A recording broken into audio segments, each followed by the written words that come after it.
Argentina, Gauchos, Mosques, and Syrian Muslims' untold story. Imagine the Argentine pampas. A gaucho rides at dawn, his mate in hand, his horse cutting through the mist. Now picture this same land, 100 years later, with minarets rising beside estancias, and the call to prayer mixing with folk music. How did Syrian Muslims, called Turcos by locals, become part of Argentina's soul? And why has their story been erased? Today on Global Mystery Nexus, we uncover the hidden thread connecting Gauchos and Mosques. Hello and welcome to Global Mystery Nexus. I am your host, Shahid Shuraim Hosani. Before we move forward, I have a quick request.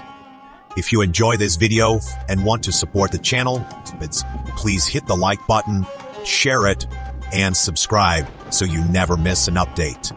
Now, let's dive in. Part 1. The Turcos who weren't Turkish.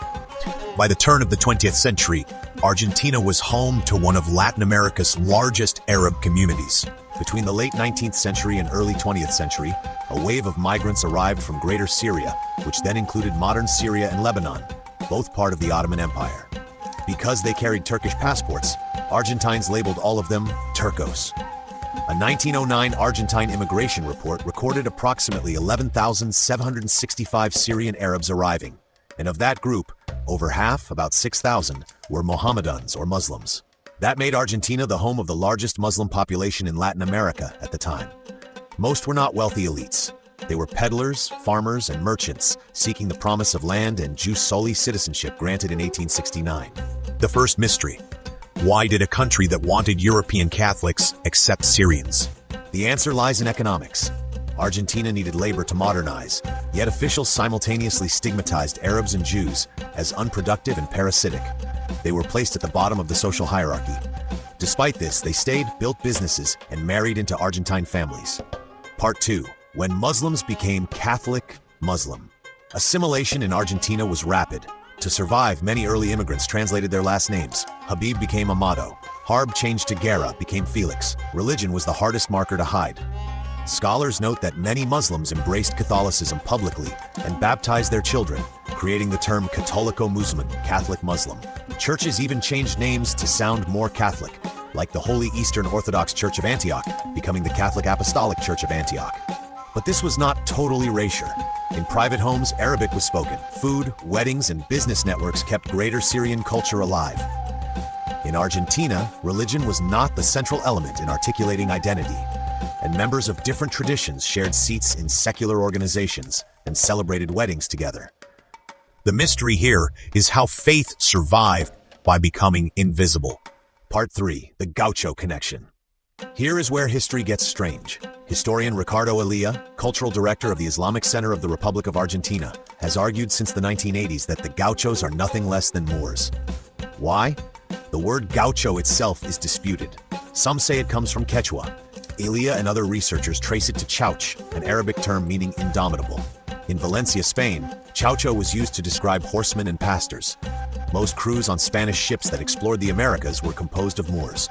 Whether literal or symbolic, the parallel is powerful. Both gauchos and early Syrian migrants were horsemen, nomads, and outsiders who mastered the pampas. Both were labeled as different, yet both became icons of Argentine identity. This is not documented in textbooks, which is why it feels like a secret. Part 4. Building mosques in the land of Tango. For decades, Islam existed without grand buildings. Community happened in homes and cultural centers. That changed in the late 20th century. Today, Argentina is home to an estimated 400,000 to 500,000 Muslims, around 1 to 2% of the population. There are mosques and cultural centers throughout the country. The Central Mosque was built by Muslim Argentines in 1989, and the King Fahd Islamic Culture Center is the largest mosque in South America. Even Mendoza has seen a mosque being built. From 1920 to 1940, the community focused on building families and institutions. Women led charity and education efforts to keep identity alive. The second and third generations stopped speaking Arabic and switched entirely to Spanish, but they began a return to religion movement. Part 5. Peaceful coexistence and modern identity. Unlike Europe, Islamic customs in Argentina have been followed more openly. Reports state that no discrimination exists in Argentina on account of being Muslim, and a Muslim in Argentina can practice his faith in complete peace. In 2014, due to the war in Syria, the Argentine government announced it would begin receiving Syrian refugees, becoming the second South American country to do so. Today, Syrian Argentines number about 1,324 by birth and over 1,500,000 by ancestry, making up 3% of Argentina's population. They live mainly in Greater Buenos Aires, Córdoba, and the Argentine Northwest. The community today is diverse, descendants of original migrants, new converts, and recent refugees. The old divide between Muslim and Christian Syro-Lebanese has softened in secular spaces, even as mosques grow more visible. The bigger picture. Argentina's story is not about invasion or conflict. It is about adaptation.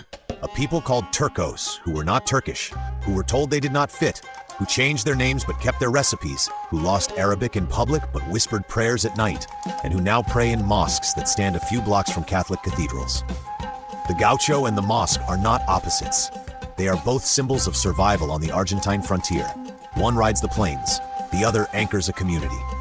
Together they tell us that Argentine identity was never pure. It was always a mixture. Thank you for watching. Like, share, and subscribe our Global Mystery Nexus channel for more informative videos.